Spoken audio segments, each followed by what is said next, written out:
Bonjour à tous. Bienvenue à la deuxième journée du sommet annuel du Fresque. Donc, juste brièvement, pour l'horaire d'aujourd'hui, on va avoir notre conférence par Dr. Lucie Nadeau. Puis après, on va commencer tout de suite le vote sur les recommandations discutées hier.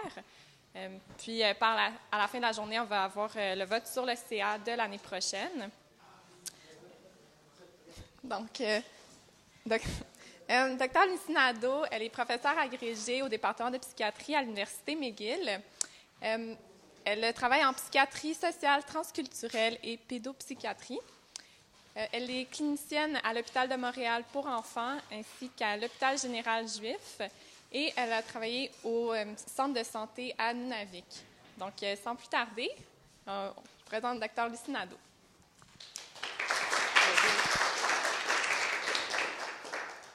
Merci. Qu'est-ce qui est le plus préférable? Si je me mets ici, c'est bien.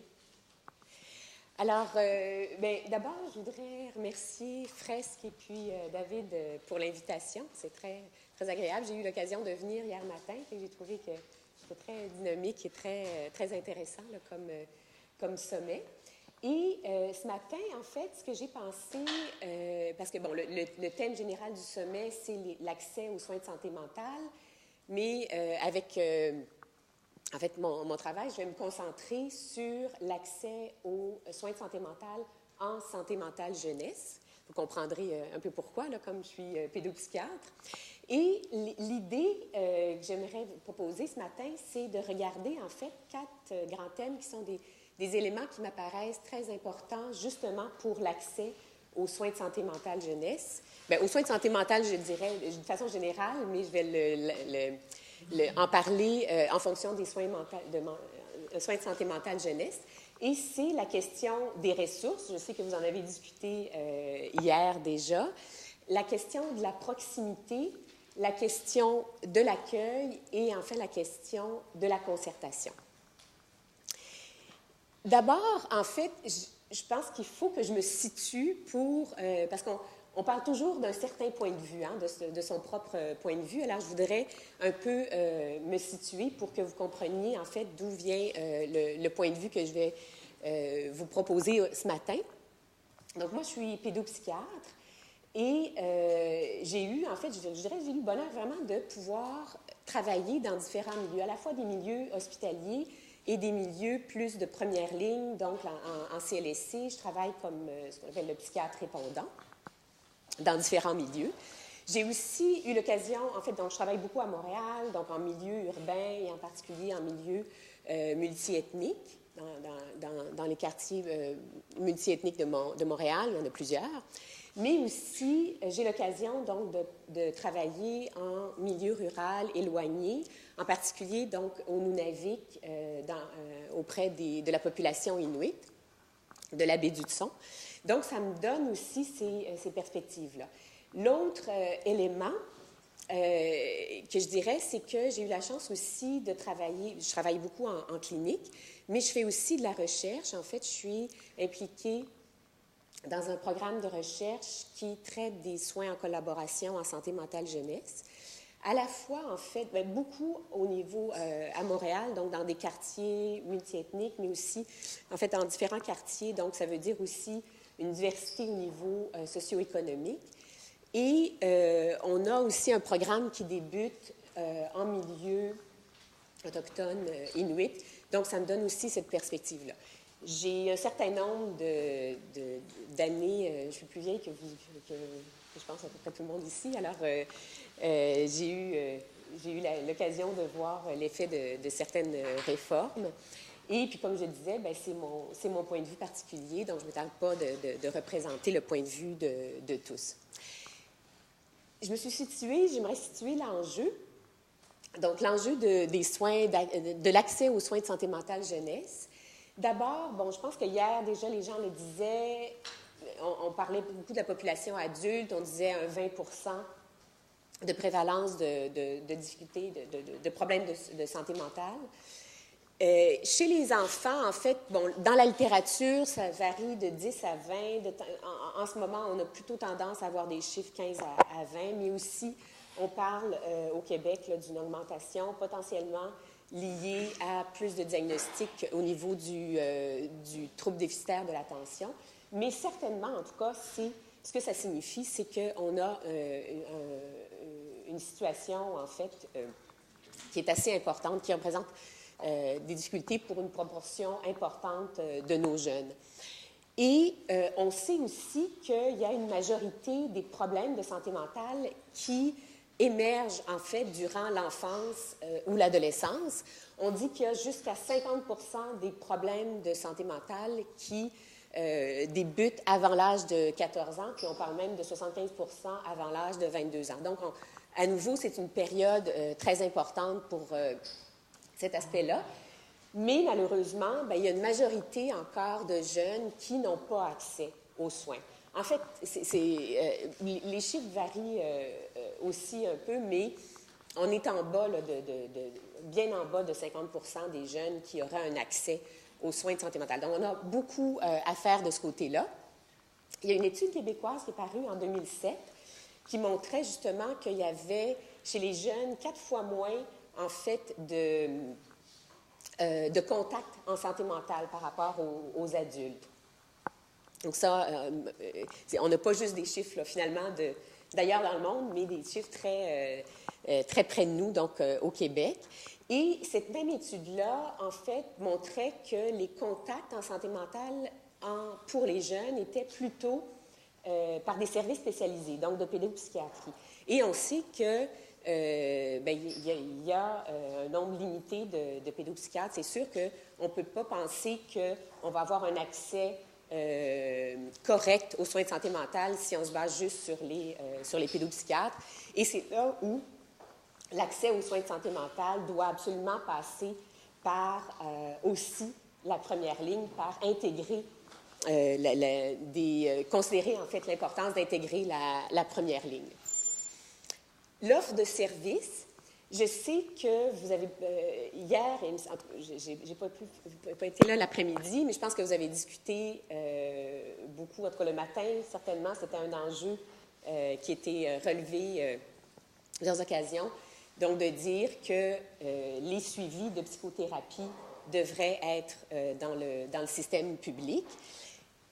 Ce n'est pas juste le fait que ça passe du privé au public, c'est aussi qu'il y ait des gens pour la psychothérapie. L'offre de services, je dirais, dans les régions, les différentes régions, va être très différente. Moi, j'ai connu des lieux où un enfant, un jeune, pouvait avoir un rendez-vous 2 semaines après. Il y en a d'autres où c'est 1 an d'attente. Il y en a, bien, comme au Nunavik, sur la côte de la baie du Hudson, il n'y a pas de psychologue. Donc, il y a d'autres gens qui peuvent faire mais il n'y a pas... il y a des lieux où il y a des services qui ne sont pas offerts du tout. L'autre chose, c'est que les listes d'attente qui peuvent être très longues, qu'est-ce que ça favorise? Bien, ça favorise justement que les gens aillent davantage vers le privé pour avoir des soins en particulier pour un soin psychologique. Et ce que ça fait, c'est que les moins nantis demeurent avec un accès certainement moindre aux soins. Et tout ça risque que les soins, finalement, soient davantage axés sur la médicalisation. Je ne suis pas en train de dire qu'il y a des fois où on a besoin de médication, mais on sait très bien qu'en santé mentale jeunesse, il y a énormément de besoins au niveau psychothérapeutique qui sont présents.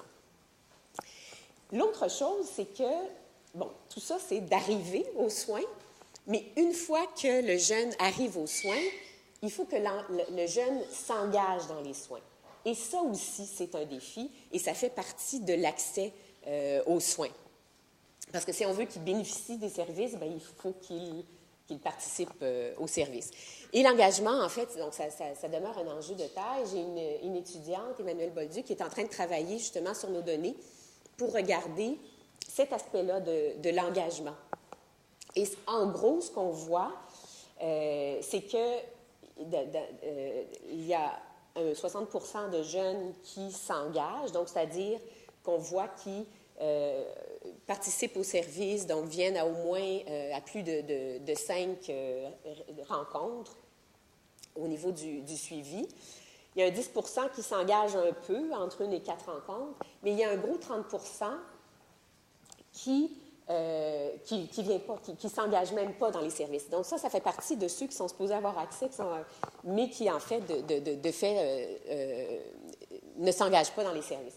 Et c'est autour de ça aussi dont j'aimerais vous parler ce matin. En fait, c'est quoi les conditions, finalement, qu'il faut mettre en place pour que les jeunes et les familles s'engagent dans les services. Ce que j'aimerais faire, c'est donc de regarder les différents thèmes en regardant 2 contextes particuliers. Donc, c'est vraiment les contextes où je travaille. Et puis ça nous permet en fait d'observer des vulnérabilités du système de soins. Donc, un contexte éloigné autochtone, vous l'avez deviné, bon, c'est au Nunavik, donc au nord du Québec, et un contexte urbain multiethnique. J'ai emprunté la photo à un film qui s'appelle « La classe de Madame Lise ». Je ne sais pas si certains d'entre vous l'ont vu, mais c'est en fait, c'était une équipe qui suivait en fait Madame Lise qui enseigne à des enfants dans le quartier Parc Extension et qui l'ont suivie pendant une année. Alors, voilà, la photo vient de ce film-là. Le premier... Donc, le premier concept, la première idée que j'aimerais vous apporter, c'est l'importance de la proximité. Et je vais regarder d'abord en milieu autochtone éloigné. Là, ce que je ne sais pas, c'est ce que vous savez, en fait, un peu de ce qui se passe au Nunavik. On en a entendu parler dans les nouvelles. Beaucoup l'an dernier, on a entendu parler de Kudjouak avec une série de suicides de jeunes. Je ne sais pas si vous savez, mais au Nunavik, en fait, c'est là qu'il y a au Québec le plus haut taux de suicide. Et là, on parle, parce qu'on sait que de façon générale, le taux de suicide a diminué chez les jeunes, en général au Québec, mais ce n'est pas vrai au niveau du Nunavik. En fait, le taux est encore très élevé. Donc, on parle, puis aussi pour les jeunes adultes, donc on parle d'un taux de suicide qui est malheureusement très élevé. Bon, vous savez, il y a toute l'histoire de la colonisation que je ne ferai pas ce matin, mais qui a ses implications, et plusieurs éléments traumatiques. Donc, en fait, puis des jeunes, en fait, quand d'autres jeunes se suicident, bien, c'est des amis qu'on perd, c'est des oncles, c'est un papa, c'est une maman qu'on perd. Et donc, les gens ont à faire face à beaucoup de deuil. Donc, les jeunes aussi ont à faire face à beaucoup de deuil. C'est pour vous dire, donc, qu'on a des jeunes, une population d'enfants et de jeunes qui ont énormément de besoins au niveau du bien-être mental, au niveau de la santé mentale. Et si le soin est en proximité, en fait, et pourquoi le soin doit être en proximité? Et qu'est-ce que ça veut dire? Bien, pour les communautés au Nord, ça voudrait dire avoir un soin qui est dans la communauté elle-même. Vous savez peut-être que les communautés, c'est des relativement petites communautés. On parle de 300-400 personnes à 1600, 1700 personnes par communauté, en tout cas les communautés que je visite. Et donc, qu'est-ce que ça voudrait dire, la proximité? La proximité, ce que ça permet, c'est que, en fait, l'enfant soit dans un milieu qui est plus familier. Donc, si l'enfant est dans un milieu qui est plus familier, ça lui permet de mieux se confier que d'être dans un lieu qui ne sait pas, il sait pas où il est vraiment. Ça permet aussi de mobiliser l'entourage. On sait qu'en santé mentale jeunesse, bien, tout l'aspect de la famille, du travail avec les parents et avec la famille, c'est essentiel. Donc, si on est en proximité, c'est quelque chose qu'on peut faire. Si on amène un jeune à Montréal, bien, souvent, la famille, essentiellement, la famille ne peut pas suivre. Donc, on ne peut pas faire ce travail-là. Et, évidemment, ça favorise aussi l'intégration locale, donc avec, par exemple, l'école, avec les gens qui sont autour du jeune. Mais l'enjeu, c'est que cette proximité-là est actuellement, essentiellement, très peu possible. Il y a des ressources limitées dans les communautés. Les communautés mobilisent des gens, mobilisent leurs propres ressources locales, mais avec la description donc des enjeux qui se vivent actuellement, vous comprendrez que ces ressources, si on demande toujours aux mêmes personnes de s'impliquer puis de prendre soin, en fait, des gens de la communauté, c'est des gens qui peuvent aussi avoir un sentiment d'être débordés par la tâche à faire. Donc, jusqu'à quel point il faut avoir des ressources extérieures. En ce moment, on pense que c'est quelque chose qui est important, mais il y a des enjeux de poste. Est-ce qu'il existe vraiment un poste? Et pas juste faire un... Parce qu'il y en a certains postes actuellement au Nunavik, mais il faut recruter. Et puis, ça ne court pas les rues. Puis aussi, bien, il faut loger les gens, parce qu'on sait qu'il y a une crise du logement actuellement. Donc, en fait, ce n'est pas seulement d'avoir quelqu'un qui soit disponible, mais il faut que ces gens-là puissent se loger.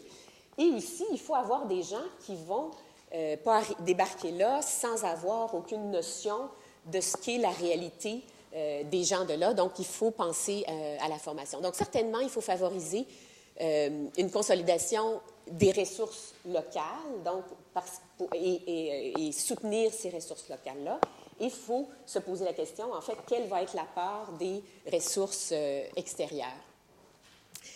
Au niveau, si on reprend le même principe de la proximité, mais en milieu urbain multiethnique, donc, tout ce que je disais par rapport aux bienfaits de la proximité pour les enfants au nord, c'est sûr que c'est la même chose pour les enfants, donc avoir la possibilité de travailler avec la famille, de travailler avec l'entourage, avec l'école, c'est certainement encore un enjeu très important. Ce qui est intéressant, c'est que dans notre projet de recherche, en fait, on a pu avoir des paroles, en fait, sur le bienfait de la proximité, des paroles et, en fait, même aussi des dessins. Donc, on a une certaine quantité d'enfants qui ont dessiné spontanément, en fait, le CLSC comme un lieu de confort. Des parents qui nous ont parlé de comment le CLSC était, en fait, ils avaient une expérience antérieure positive avec le CLSC, ce qui favorisait, en fait, que quand ils arrivaient, qu'ils venaient pour demander des soins en santé mentale jeunesse, bien, qu'ils se sentaient déjà à l'aise dans ce lieu-là de proximité. Et je dirais, les jeunes apprécient des lieux de proximité. À la fois, ils ont parlé du CLSC et ils ont parlé de l'école. La notion des soins qui ont lieu à l'école, ça, je vais pas trop détailler, mais pour vous dire que c'est parfois, en fait, quelque chose qui peut être très adéquat. Il y a des jeunes qui préfèrent avoir les soins à l'école. Il y en a d'autres aussi qui préfèrent, en fait, ne pas avoir les soins à l'école, en particulier des adolescents qui ne veulent pas être vus allant chez le psychologue, donc ils veulent garder ça de façon plus intime. Et à ce moment-là, le CLSC peut permettre ça. Les enjeux, et ce pourquoi la proximité est très importante, c'est que bien, c'est déjà quelque chose de demander à un jeune, je pense de demander à un adulte aussi, mais encore plus, je pense, de demander à un jeune de venir se confier. Et ce qu'il faut, c'est essayer de diminuer les barrières. En fait, donc, il faut simplifier le trajet réel pour venir aux soins et le trajet psychique pour y arriver. Un enjeu de la proximité, on a parlé des psychothérapies puis de l'accès à ça. Un enjeu qu'on voit beaucoup, c'est qu'on a des jeunes aussi qui doivent être testés en psychologie. Actuellement, les psychologues au niveau scolaire, il en manque énormément et ça fait qu'il y a des délais, en fait, extrêmement longs pour que les jeunes soient testés. Souvent, des fois, j'y crois pas. En fait, au primaire, on peut penser que si on est chanceux, on va l'avoir dans 1 an. Et puis, au secondaire, je Je vous dirais, bon, peut-être. On est de cet ordre-là. Donc, il y a vraiment quelque chose auquel je pense qu'on doit vraiment réfléchir de ce côté-là. C'est aussi, je pense, pour la proximité, c'est un soin qui doit être flexible. On a beaucoup de familles qui sont vulnérables et pour qui, à cause d'enjeux émotifs, mais aussi d'enjeux financiers, c'est difficile aussi de se déplacer. Donc, il faut penser que cette proximité-là doit être flexible. Il y a, entre autres, il y a parfois, en fait, les soins qui ont lieu même à la maison. Je me souviens d'une famille somalienne, une maman qui est arrivée ici toute seule avec 6 enfants, se déplacer au CLSC, certainement au début de son arrivée. C'était quelque chose de très difficile. Le soin a été possible en allant à la maison. Donc, il faut penser aussi la proximité dans cette mouvance, dans cette flexibilité. Le deuxième aspect, c'est l'accueil. Je vais commencer à nouveau par le milieu, en milieu autochtone. Je ne sais pas si si vous connaissez le concept de cultural safety. Peut-être certains d'entre vous en ont entendu parler. C'est un concept qui a été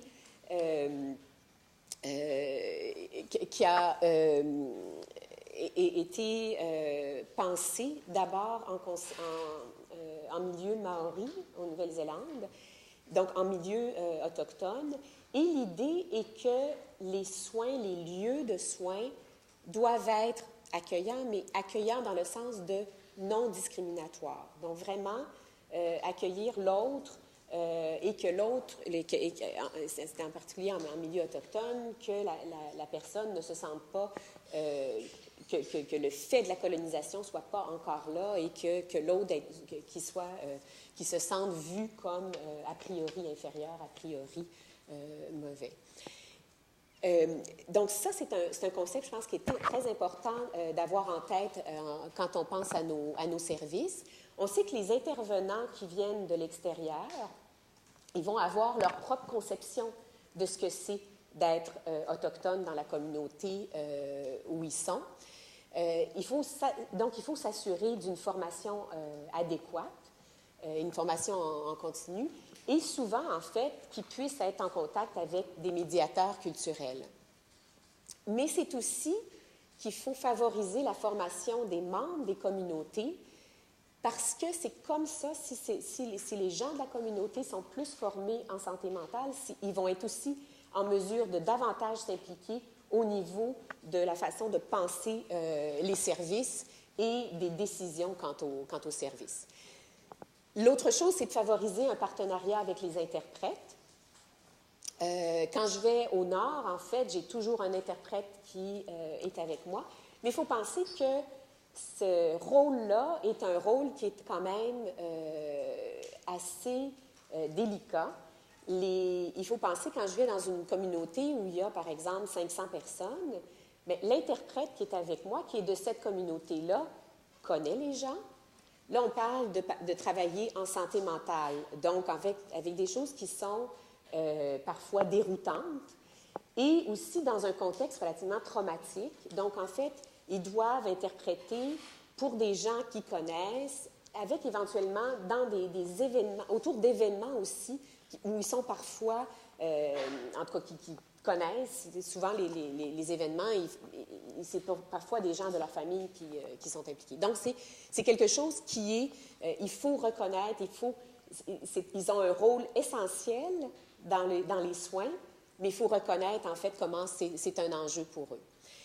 Là, en fait, je parlais de l'accueil, finalement, dans l'accueil qu'on fait dans les soins qui sont dans la communauté.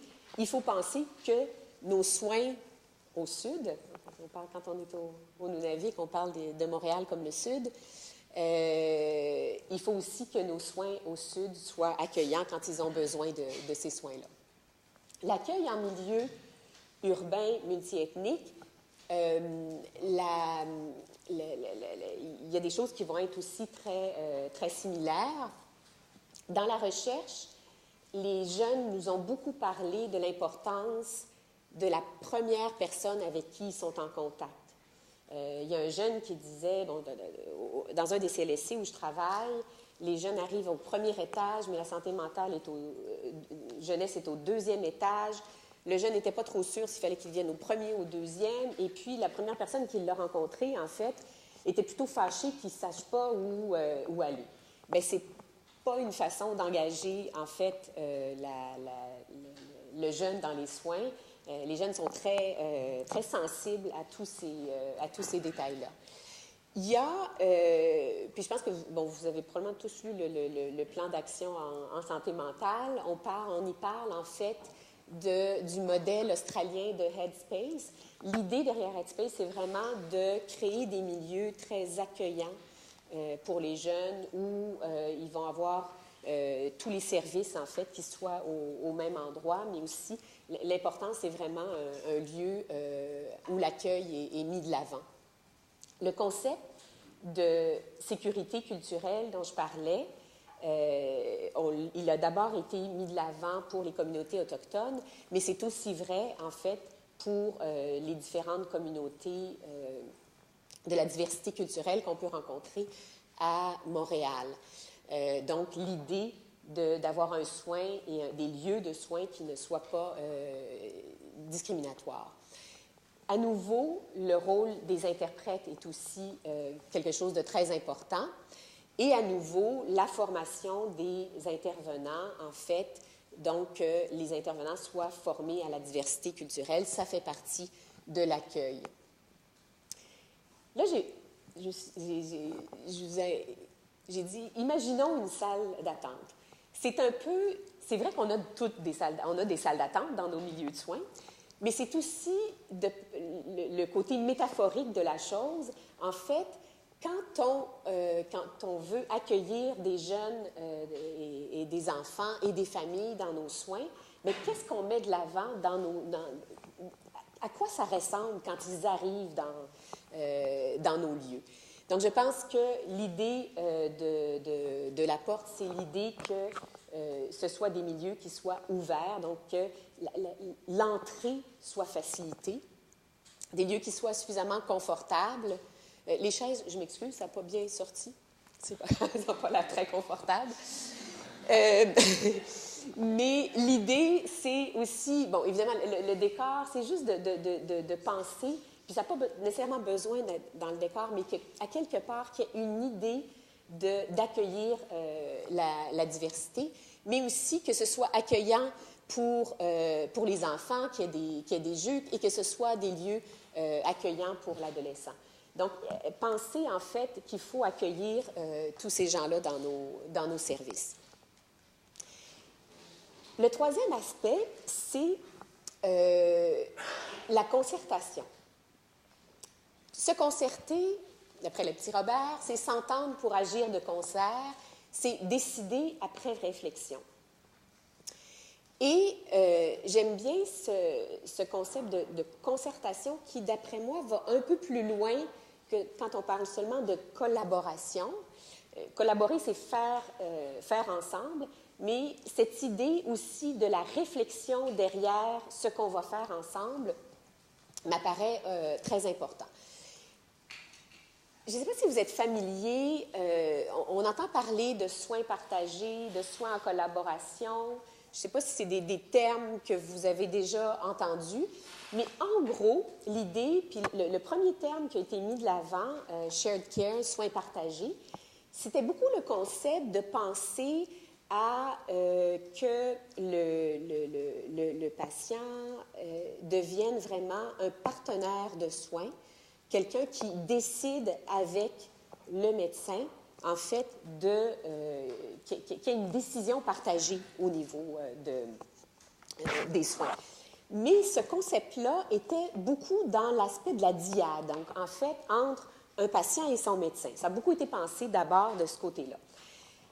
Les gens ont mis de l'avant le terme soins en collaboration pour dire, bien, en fait, souvent, il n'y a pas juste un médecin puis un patient, mais il y a beaucoup d'autres gens qui sont des personnes importantes dans la prise de décision et dans le soin.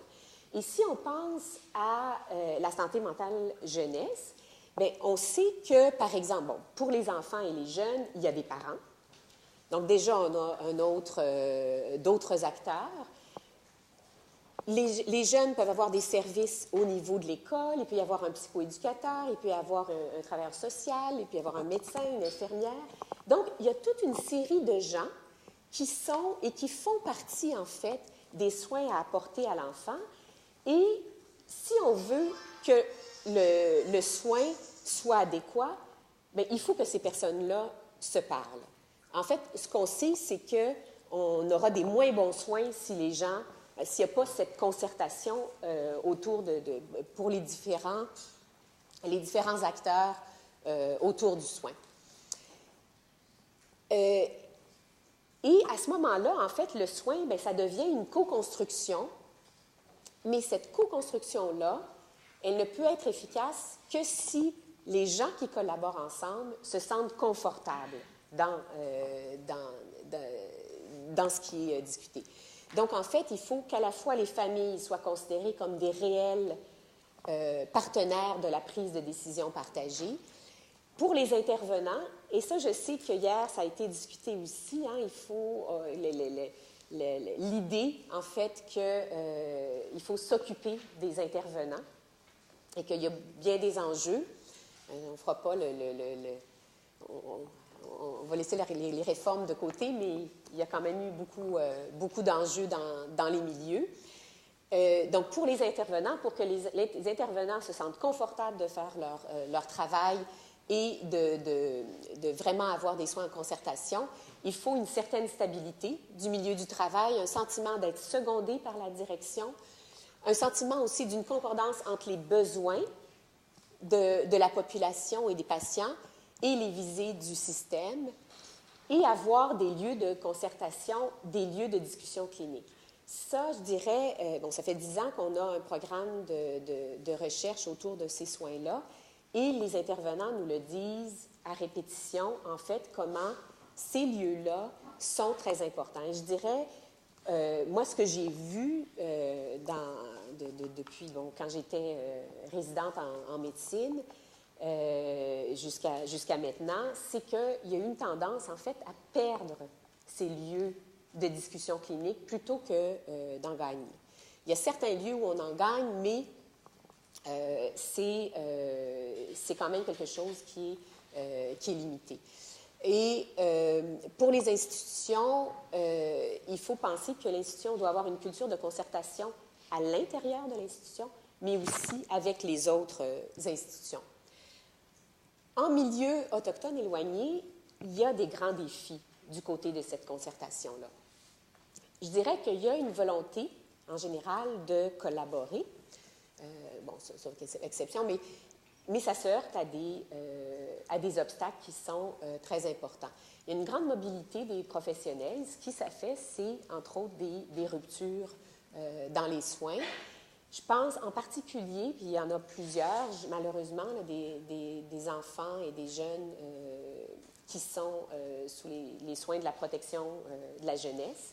Et en particulier, pour ces jeunes qui sont très vulnérables, malheureusement, il y a beaucoup de ruptures au niveau des interventions, au niveau qui est-ce qui porte, en fait, un enfant qui a été placé 15-20 fois, qui a été déplacé 15-20 fois, et j'en ai vu d'autres où c'était plus souvent, mais qui est-ce qui porte leur histoire, en fait? Qui est-ce qui connaît toute leur histoire de vie pour mieux comprendre leurs difficultés? Donc, j'ai vu beaucoup, je dirais, des interventions à trous et même parfois des enjeux au niveau de la médication. L'autre enjeu, c'est qu'on est dans un milieu où il y a eu beaucoup, et il y a encore malheureusement des traumatismes, et à la fois la population, mais aussi les intervenants réagissent à ça. Il ne faut pas oublier que quand on est intervenant, quand on est clinicien et qu'on fait face à des situations traumatiques, bien, on a notre propre réaction qui parfois peut venir en obstacle finalement à la concertation. Et il y a certainement une souffrance due à la colonisation. Quand je vais dans le Nord, c'est sûr que je représente, moi, je suis blanche, québécoise francophone, je représente une part de la colonisation que je dois, parfois ça m'arrive de le nommer même directement parce que c'est des enjeux qui sont encore présents.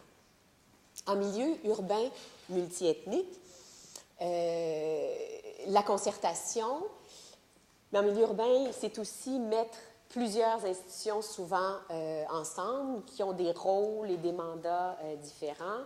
Quand il faut à la fois que l'école participe, la DPJ, le CLSC, bien, il faut que tous ces gens-là, en fait, s'entendent à quelque part sur un soin.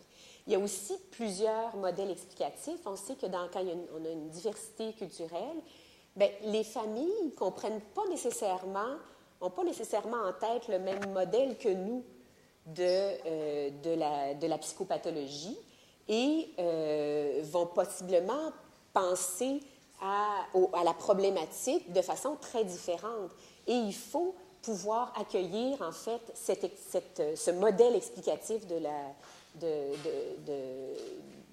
la problématique en comprenant bien, où est-ce qu'on peut se rejoindre pour avoir un soin qui soit adéquat pour le jeune. Et c'est aussi des confrontations de valeurs. Je pense entre autres à la valeur de l'autonomie chez l'adolescent. Bien, nous, on a notre propre conception de jusqu'à quel point un adolescent doit être autonome. Bien, la famille peut avoir une conception très différente aussi. Et si on insiste sur une certaine autonomie et que la famille, elle, a une vision très différente, bien, c'est sûr qu'il va y avoir une certaine confrontation auquel il faut s'adresser. Enfin, le dernier thème, c'était celui des ressources. On a déjà dit, donc, qu'il y a la problématique de la disponibilité des ressources.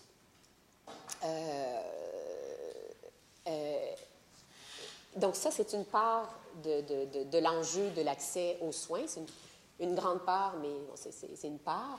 Mais il faut, je dirais, aussi augmenter l'accès à des ressources qui soient culturellement adaptées. Donc, j'en ai discuté un peu. Mais je pense que c'est à la fois former les gens de la première ligne à la santé mentale, parce qu'en fait, on ne peut pas penser qu'il y aura un accès suffisant aux soins s'il n'y a pas un bassin plus élargi de gens qui peuvent être des agents en santé mentale, en bien-être mental. Donc, vraiment élargir la capacité d'intervenir en santé mentale de la première ligne, y compris, en fait, les membres des communautés autochtones.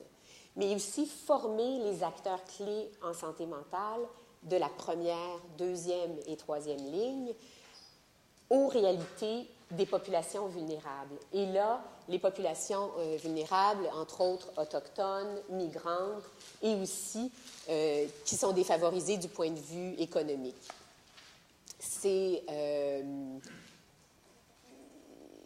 ça. Vous avez certainement eu des expériences dans les hôpitaux. Ce n'est pas tous les lieux qui comprennent ces réalités-là. Et je dirais, bon, il y a l'idée de former, en fait, les étudiants qui sont des intervenants en devenir, mais il y a aussi penser à la formation continue, donc des gens qui sont déjà dans le milieu. Et je dirais, une des choses qui apparaît très importante, c'est pas seulement, finalement, le cours magistral, mais beaucoup la formation dans l'expérientiel et la concertation. Donc, je reviens au lieu de discussion clinique. Et je pense, je voyais là, dans le carnet là, des recommandations, il y a quelqu'un qui a souligné, il existe à Montréal des séminaires de discussion clinique qui sont inter-établissements et transculturels. C'est entre autres Cécile Rousseau là, qui a parti ces lieux-là. Et on voit en fait un élément important au niveau de l'amélioration des soins par ce lieu de concertation. Les ressources, c'est aussi, en fait, l'importance d'une certaine flexibilité. Il faut toujours garder en tête les besoins populationnels. Donc, on a besoin il faut penser à toute notre population, mais aussi penser à ce qu'il puisse y avoir une certaine flexibilité dans les soins.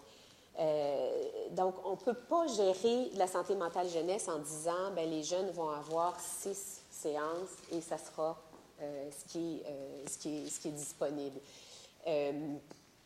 D'abord, les besoins, en fait, en termes d'intervention, peuvent se modifier en cours d'intervention. Il peut y avoir un nouvel événement, un changement au niveau de la motivation pour les soins, un changement dans l'environnement du jeune.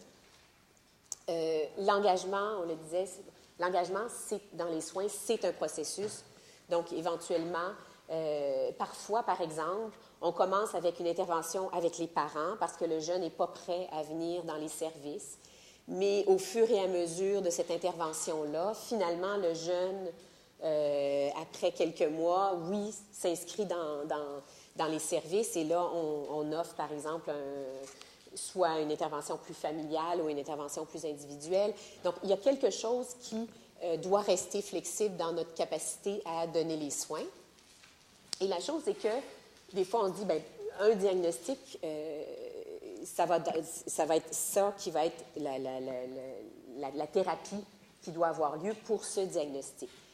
Oui, parfois, mais en fait, ce qu'on sait, c'est que si j'ai un trouble anxieux ou un trouble déficitaire de l'attention ou une dépression, bien, le soin dont j'ai besoin, il peut être variable en fonction de la capacité de mes parents à prendre soin aussi, ou des événements qui aient pu avoir lieu dans ma vie. Je pense qu'il ne faut pas laisser aussi les équipes en manque d'effectifs. Ça, j'en ai vu dans le système. Des équipes où, normalement, il devait y avoir un certain nombre d'intervenants, puis, pour une raison ou pour une autre, bon, il y avait des gens qui étaient partis en congé et qui n'étaient pas remplacés, et là, on avait des listes d'attente qui augmentaient. Donc, il y a quelque chose qui, les équipes, c'est pas juste d'avoir une équipe sur papier, mais il faut avoir une équipe réelle. Il faut supporter les équipes et une culture organisationnelle qui favorise les soins de proximité, qui soient accueillants, pertinents et concertés. Et ce qui est intéressant, c'est Glisson, en 2013, ils ont fait, en fait, une étude donc, randomisée en regardant, en fait, un programme qui s'adressait à améliorer la culture organisationnelle et donc en comparant avec des milieux où il n'y avait pas cette formation. Et l'idée autour de la formation, c'était de rendre, en fait, l'organisation plus flexible et plus encourageante au niveau des intervenants. Et ils ont vu une différence au niveau des outcomes des patients, donc des jeunes, et ça, c'était en santé mentale jeunesse. Donc, le devenir clinique des jeunes était modifié par une meilleure culture organisationnelle. Donc, on commence à avoir des données probantes, en fait, qui nous disent que ça a un réel effet sur le devenir des gens. La continuité aussi, bien, supporter une continuité, donc une continuité au niveau des équipes, ça aussi, c'est quelque chose qui a été vu comme étant, comme favorisant, en fait, le devenir des jeunes. Est-ce qu'on considère qu'on a les moyens de nos ambitions pour un Québec fou de ses enfants? Je ne sais pas si vous vous souvenez de ce rapport-là de Camille Bouchard. C'est une question.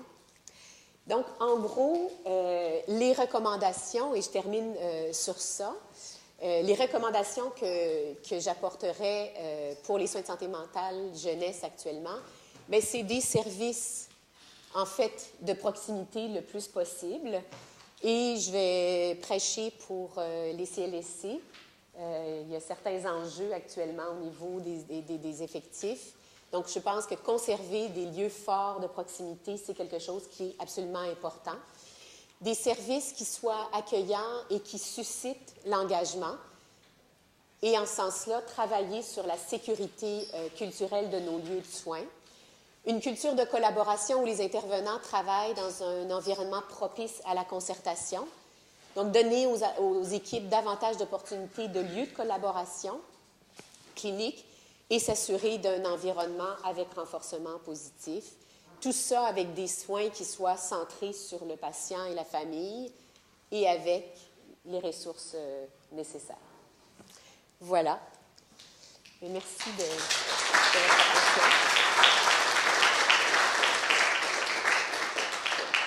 Merci beaucoup. Alors, on a du temps pour des questions. Si quelqu'un voudrait demander des questions, on a des questions.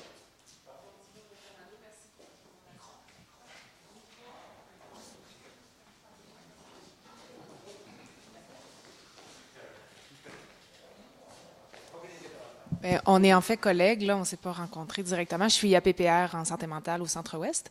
Mon nom, c'est Isabelle Bisaillon. Et la question que vous posiez sur les moyens par rapport à prendre soin de nos enfants au Québec, est-ce que poser la question, c'est répondre? Est-ce que je sais que c'est un contexte difficile. Comment moi, en fait, ma question, c'est toujours, je suis très intéressée au vécu des intervenants. Puis je me dis comment on garde la motivation, comment on garde une cohérence interne entre le service qu'on peut donner puis les ressources qui manquent. Puis je pense que ça peut être déchirant parfois. Donc, oui. Je voulais vous entendre sur ça. Oui. Merci. Mais merci pour la question. Une chose, parce que c'est sûr, bon, on l'a vu, là, le ministre n'a pas dit hier qu'il donnait qu'il allait ouvrir les vannes là, pour avoir plus de services. Bon, on verra ce qui se fera. Mais certainement, je pense qu'il faut toujours réfléchir justement à comment, dans un système où on sent qu'il y a beaucoup de besoins, comment permettre aux intervenants de garder le flambeau. Parce que la motivation, le sentiment d'être dans un lieu où on a la confiance que le soin peut être adéquat, parce qu'il n'y a rien de pire, je dirais, quand les intervenants ont l'impression qu'ils ne peuvent pas offrir le soin adéquat aux jeunes, puis c'est une démotivation, puis c'est éthiquement, ils sont pris dans ce paradoxe-là. Et c'est là où je pense que au-delà de travailler à ce qu'on ait des ressources suffisantes pour la santé mentale jeunesse, c'est aussi s'occuper du bien-être des intervenants. Et je dirais, il y a les organisations qui doivent se soucier de ça. Il y a quelque chose aussi que les intervenants entre eux peuvent créer. Et dans le programme de recherche, une chose qu'on a mis sur pied, c'est une communauté de pratique. Je ne sais pas si les gens sont familiers avec l'idée d'une communauté de pratique, mais l'idée, c'est que finalement, des praticiens qui sont dans le même champ de pratique, finalement, puissent avoir des lieux pour échanger, pour discuter, pour être supportés. Et donc, en fait, il y a maintenant cette communauté de pratique-là qui existe.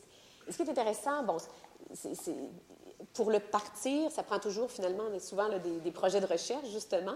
Mais là, maintenant, c'est les intervenants eux-mêmes des différents anciens C3S, là, parce qu'avant, c'est un programme de recherche qui comprend 7 anciens C3S, donc surtout la portion ouest de l'île de Montréal. Et c'est maintenant les intervenants locaux qui prennent en charge cette communauté de pratique. C'est une communauté de pratique qui a plusieurs volets, je dirais. C'est à la fois des demi-journées où les gens sont ensemble pour parler de différents points. Ça a été des midis-conférences où, pour mettre les gens ensemble, c'était par visio. C'était techniquement un peu complexe, mais ça permettait, sans que les gens aient à se déplacer là, d'une place à l'autre de Montréal, finalement d'avoir des lieux communs. Il y a un site web où des choses peuvent être déposées. des discussions peuvent être entamées. Donc, c'est un ensemble de choses qui fait la communauté de pratique. Et je dirais que l'idée là, derrière l'idée de la communauté de pratique, donc avoir un lieu qui est un lieu à la fois de support, de formation, d'information. Ce côté-là, je pense, est très important aussi dans le système parce que les gens se sentent extrêmement supportés par ce genre de lieu-là. Ça prend une certaine énergie, mais je pense que l'effet sur la motivation, sur le bien-être des gens est important. Entre autres, ce que ça permet, par exemple, c'est des gens, on a par exemple des art thérapeutes dans différents... et souvent, il va y en avoir un ou une, quand on est chanceux de deux, bon, par CLSC. Mais là, quand ils peuvent se voir entre eux, bien, ils peuvent échanger, puis ils peuvent fournir à leurs collègues qui sont de d'autres professions, en fait, des éléments qui peuvent être intéressants pour eux d'utiliser dans leur pratique. Donc, c'est tout ce mouvement-là qui est, je pense, en tout cas, une partie de la réponse à votre question. Well, yeah. No, thank you. Thank you. I want to congratulate you, Dr. Nadeau. I'd like to speak about more. Oh, my name is Harvey Michel. I'm one of the patient committee members at McGill University Health Center here at the Glen site from the patient's perspective. Fortunately, I'm at the adult. We have a children's section, but my experience in this domain is very vast. Thank you for contextualizing the realities of the North, which is rural, and the urban settings. To quote the Canadian Medical Protective Association's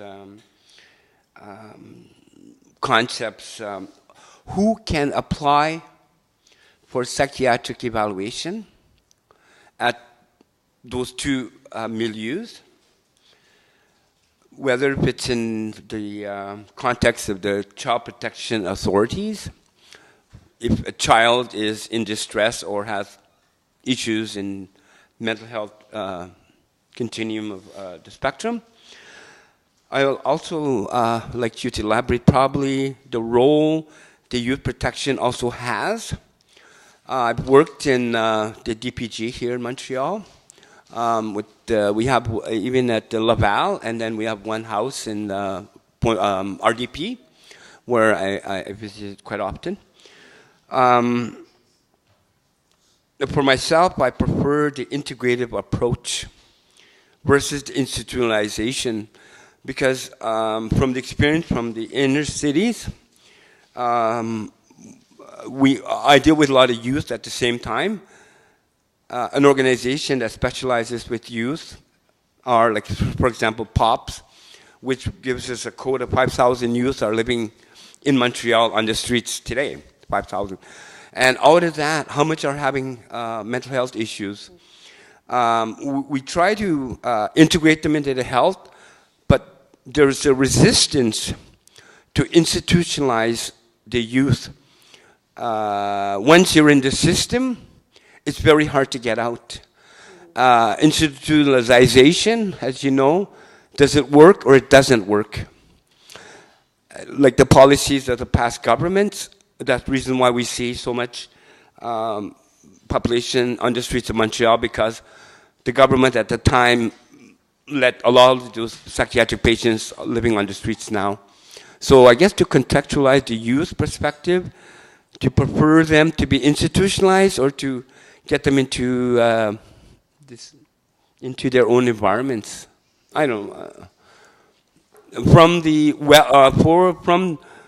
protective idea for the interest of the child. Yes. Well, thank you. And I'll try, and you let me know if I answer well to your question, and you can add. I think there are multiple aspects to your question. I think the first part was around maybe the referral process of what we were wondering about the referral process of the youth when they are up north or down south into the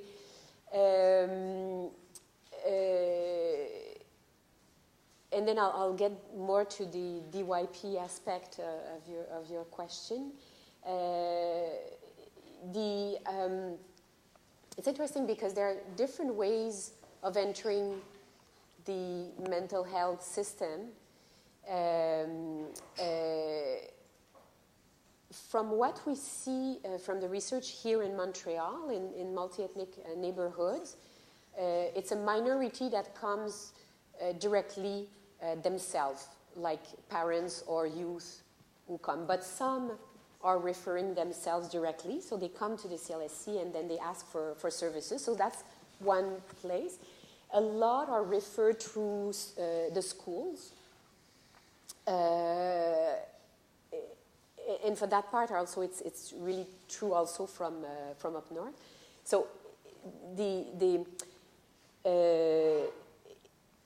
in Montreal, for example, there are social workers that are from the CLSC but that work in schools. So that's usually a way to enter services.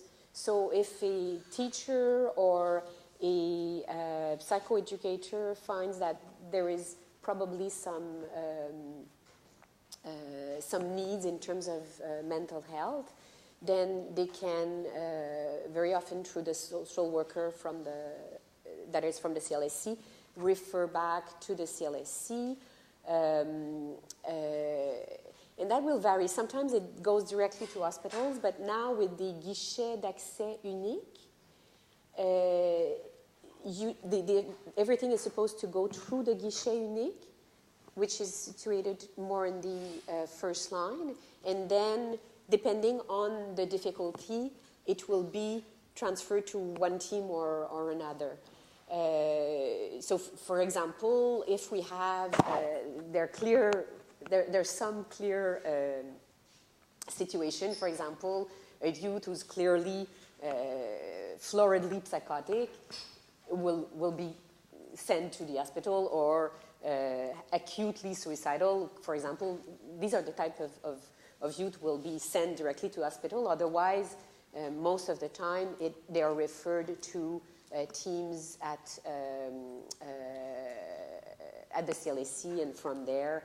And there is a number of places where, for example, there's a psychiatre répondant. That's one of the roles that I have in CLSC. So there I see in CLSC, together with the people who are already involved in the care of the youth, I see the youth and the family directly there. So that's also a part of it. And sometimes it's DYP who ask for a consultation for the patients that are in the system. Up north, I would say, and there are also doctors that refer. More so up north, I would say, because up north, all the GPs that are there are dealing a lot with mental health issues. In their practice, it's every day that they deal with mental health issues, and most of them are really, I'd say, quite comfortable and doing a lot, actually, of follow-up on that. So that's an entry point, important. I also have from DYP, a bit more, also a bit from the school, rarely directly from the family or the youth themselves, but sometimes, but more rare than. So that's the question of the process of entering the system. I think, if I'm not mistaken, your other question was around really, in a way, what is best or not in terms of youth and the entering the system. And the system can be the medical system, but also the youth protection system. And you're referring to youth in the street who are usually not in either, like, or they have come from sometimes and they're in the street after having come from the Youth Protection Center system, it's a big question. And maybe what I'd like it to answer is a question that was raised up north recently by doctors, saying because there would be a youth being suicidal in the community. Then, okay, because the youth is suicidal, then we transfer to the hospital because on the Hudson Coast there's one. There are different communities, but one hospital in Pawanituk. So the youth is transferred there. The youth is not well, so agitated, so isolated, like given some medication often. But the doctors, and eventually placed by DYP when there's a repetition of that. But at the same time, there's a big worry from a lot of people that this is not the answer that should be. That in fact these youth are reacting to different traumatic aspects, and that we should try to think how can we actually keep those youth in their own community, and what do we need to put in place so that there could be more security for these youth, but within their own living environment. It's a huge question. I think I would say it's an even, for me, it's an even bigger question up north because of the number of youth who are dealing with difficulties and being placed, because there's a lot of kids being placed by DYP. But sometimes we get to this solution because of not having a better solution, unfortunately. I don't know if you... Okay.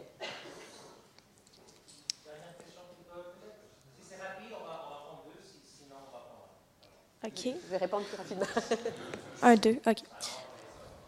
Bon, j'aurais probablement pas une question facile, là. En fait... Je vais répondre rapidement. C'est ça. En fait, vous parlez beaucoup des Autochtones. C'est hyper pertinent parce qu'effectivement, il y a beaucoup plus de santé mentale dans ces populations-là. Il y a beaucoup de traumatisme. Puis, je comprends que vous êtes spécialisé là-dedans, tout ça. Moi, je viens d'une région, puis je vis en ville. Je vis à Québec. Puis, c'est même pas une région, là. C'est un milieu qui est plus rural.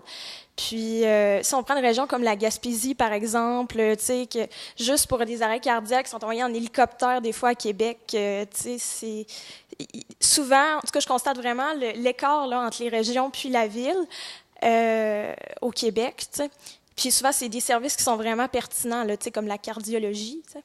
Puis, c'est ça, je me demandais, tu sais, dans le mémoire, on a marqué, là, entre autres... que, tu sais, pour augmenter les services aux régions, tu sais, demander au gouvernement d'imposer au CIUS pour certains services, là, un certain minimum, tu sais. Puis je veux savoir, tu sais, vous avez sûrement réfléchi à ça dans votre carrière, tu sais, avez-vous d'autres idées de moyens parce que c'est pas évident, tu sais, les intervenants, des fois, vont avoir des primes pour aller, tu sais, dans des régions, un certain temps, vont quitter. Il y a pas beaucoup de gens, ça justifie pas de mettre beaucoup de ressources, tu sais, c'est comme une espèce de cercle vicieux. Avez-vous des solutions à apporter à cette espèce de disparité là, entre les régions administratives au Québec? Oui. C'est sûr, c'est ça. Je pense que c'est sûr qu'il y a cette disparité-là. Puis j'ai pas parlé j'ai parlé des milieux que je connais le mieux, en fait, où je peux, d'après moi, mon discours peut être plus pertinent, mais j'ai tout à fait raison qu'il y a des disparités. Ce que je pense, c'est que on n'y arrivera pas seulement en prenant des ressources d'une place et en les envoyant. Parce qu'il y a cette mobilité du personnel. Les gens viennent pour 2 ans, les gens viennent pour 1 an et repartent. Donc, il y a toute la notion de former des gens qui vont pouvoir rester. C'est toute la capacité de former la première ligne aussi, parce qu'il y a quand même beaucoup... tout n'a pas besoin d'être en service spécialisé. Il y a énormément d'intervenants qui font des choses très, très adéquates et très pertinentes au niveau de la première ligne. Et des fois, même, les gens là, le font, puis ils nous consultent, mais c'est parce qu'ils entendent qu'il y a peut-être d'autres sortes de traitements ailleurs, puis est-ce qu'ils font finalement la bonne chose? Puis finalement, ce qu'ils ont besoin, c'est d'être assurés dans ce qu'ils font très bien. Donc moi, ça, j'en ai vu beaucoup. Et il y a une idée qui est fausse que les problèmes complexes sont en troisième ligne et que c'est des problèmes simples qu'on retrouve en première ligne en CLSC. J'ai vu énormément, en fait, de familles qui ne s'engageaient pas dans un processus de soins en troisième ligne, en milieu hospitalier. Mais mais des enfants qui ne vont pas nécessairement mieux que ce qu'ils allaient, mais qui est-ce qui s'occupe d'eux? C'est l'école, c'est le milieu scolaire qui voit comment il ne fonctionne pas bien, c'est le milieu scolaire, c'est le milieu de la première ligne, puis ils se retrouvent finalement au CLSC. Et les gens, là, les intervenants, s'occupent de cette situation complexe.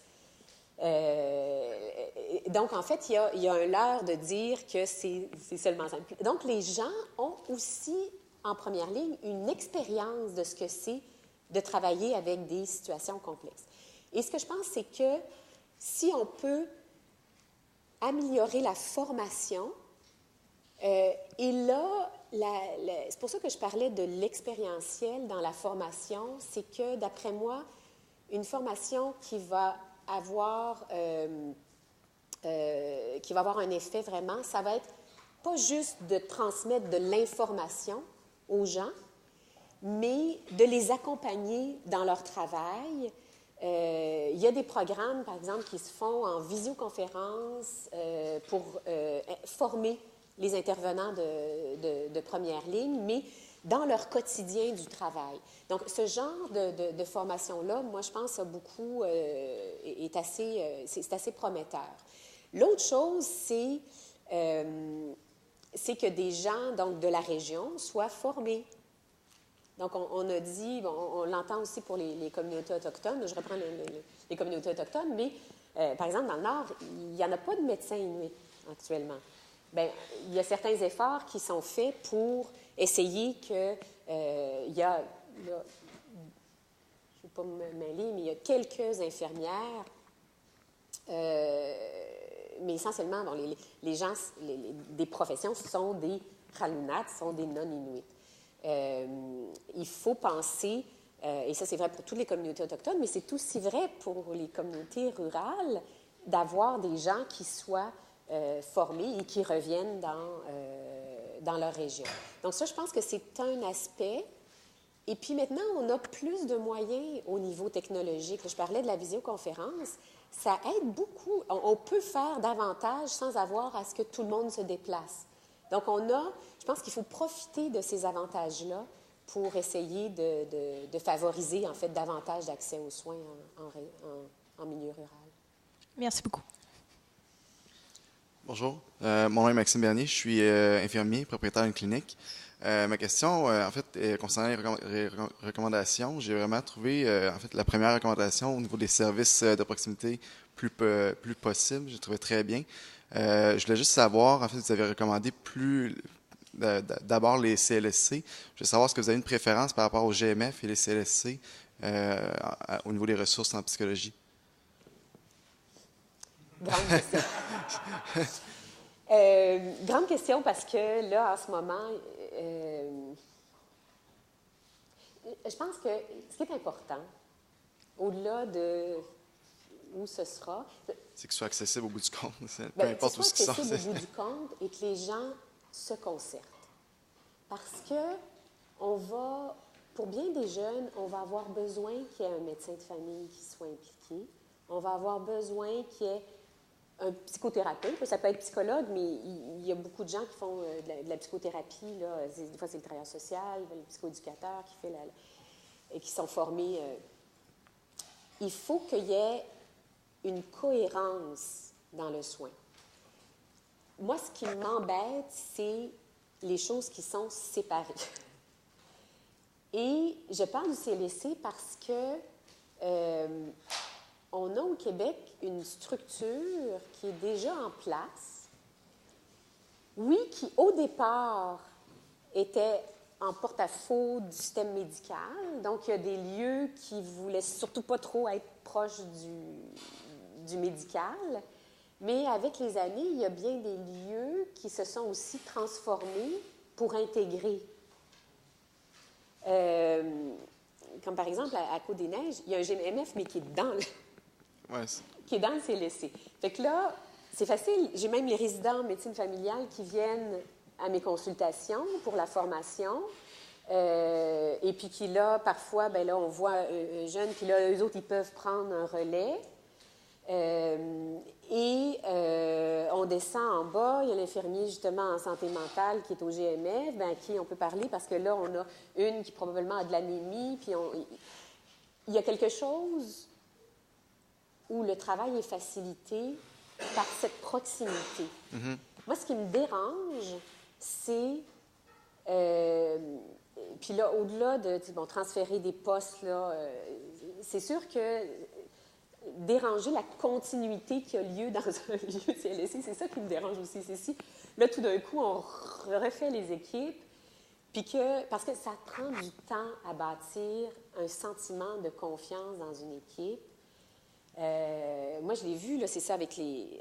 on parle de la réforme récente, mais il y a eu une autre réforme en 2005, puis ça vraiment, je dirais, après 10 ans, là, les équipes sont plus à l'aise, puis là, ils ont plus de projets, puis ils ont plus d'innovation, puis... Mais ça prend ce confort-là. Si on rechange tout, c'est pas que les changements sont mauvais, évidemment, il faut être ouvert au changement, puis on ne fait pas tout de la bonne façon la première fois, mais ce qui me dérange, c'est de ne pas se soucier aussi de l'aspect de la continuité. Il y a des lieux là, où on a des dossiers différents entre le CLSC puis les GMF, dans un même lieu. Mm-hmm. Deux ce qu'on appelle ça des portails, là. Parce que là, il y a eu le portail Mail qui a été fait pour les médecins, qui, je pense, est très bon en soi. Mais il y a le portail Oasis. Puis là, donc, il y a des patients où ils sont dans les deux. Alors, comment on fait pour que tout ça soit concerté? C'est ça revient avec votre autre recommandation, la concertation. Oui. Et pour moi, parce qu'on a un risque de rupture. On a un risque... moi, je me souviens, dans une situation comme ça, 2 dossiers différents, bien, le médecin ne savait pas que la jeune qu'il voyait... Bien, il y avait un suivi par une travailleuse sociale depuis 2 ans. Mm-hmm. Puis ce travailleuse sociale-là, bien, elle connaissait le jeune énormément et elle pouvait avoir un avis par rapport à la situation de crise actuelle, puis elle était dans le même building, là. Mm-hmm. Mais on avait 2 dossiers séparés. Il y a des enjeux du système auxquels il faut s'adresser pour que la concertation soit possible, en fait. Donc, au-delà entre GMF, puis il faut s'assurer qu'il y a des lieux où on peut se parler. Parfait. Bien, merci beaucoup. Avec plaisir. Merci.